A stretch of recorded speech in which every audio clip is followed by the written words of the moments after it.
at the Newton Theater in Newton, New Jersey. Please welcome the very funny Dan Natterman.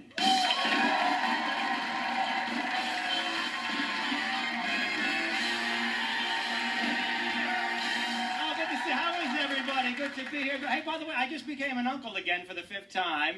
And yeah, you're right not to clap because we don't do anything. Being a parent, that's hard work, but being an uncle is easy.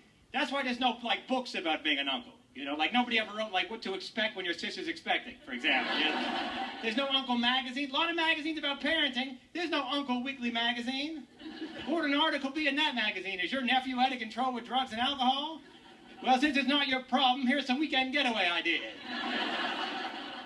Pretty much all you got to do when you're an uncle, just don't touch the kid inappropriately. That's pretty much the only rule. If you do that, you're considered a reasonable uncle. Being a father, a lot more complicated. Someone tells you they had a bad father, that can mean anything. That can mean he wasn't there for you financially, emotionally, he didn't nurture you, he didn't care for you. But if someone says to you, I had a bad uncle, you know exactly what that means. There's no ambiguity there. Right, you never have to ask, oh, why was he a bad uncle? You know damn well why he was a bad uncle. You might ask, oh, how often was he a bad uncle? That might come up. Or where did he bad uncle you? You know, that might come up. I'm from the 70s originally, and I lost my virginity in the 80s. Well, I didn't, but I would have if they had text messaging back then. But that makes things a lot easier. In the old days, you wanted to ask a woman on a date, you had to call her on the phone and have what's known as a conversation. You know how scary that was?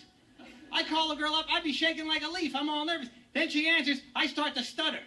I'm all timid. I'm like, well, maybe we could have lunch or something if you're not busy. It was terrible. But texting is easy. I'm like, yo, baby girl, what you doing with your fine self? You shake that ass on over here. I will tear that up. Then she gets to my apartment. I'm like, girl, you looking fine tonight. She's like, I'm standing right here. Why are you still texting me?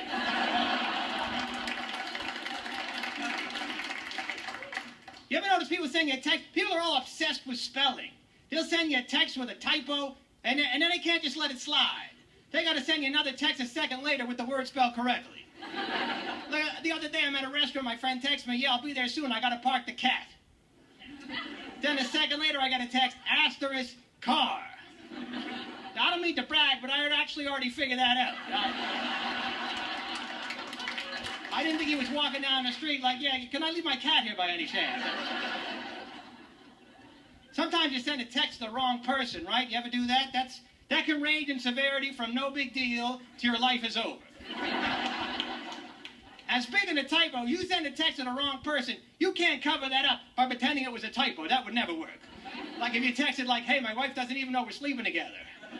Asterisk, be home soon, honey.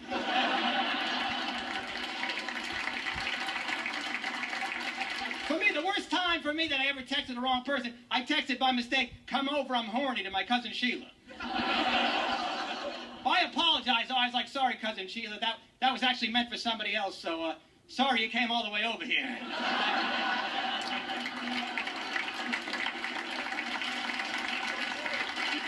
Yeah, Sheila, the poor thing is so lonely, you know? I'm from the 70s. I'm 45, but sometimes I lie about my age. Like just a second ago when I said I was 45, for example.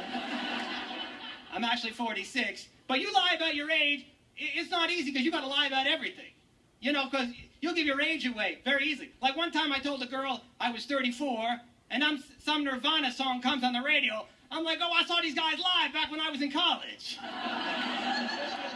I mean, kindergarten. Speaking of Nirvana, pot is now legal in Washington State, I heard. Oh. Yeah, that's spreading around the country. The first place to make it legal, you remember, was Colorado. I remember because my friend called me up all excited. He's like, Dan, let's go to Colorado. I was like, well, what do you want to go there for? He's like, well, pot is legal there. I said, well, I got a better idea. Let's just smoke it right here in New York. How about that? And we'll close the door. And I think we just might get away with it. I'll bet if we... Hey, thank you guys have been great. Thank you very much. That's it for me. Yeah. Fantastic. Thank you, Ken. Fantastic. Always hilarious. Dan Natterman. Really funny. Thank you so much. We'll take a break. We'll be right back.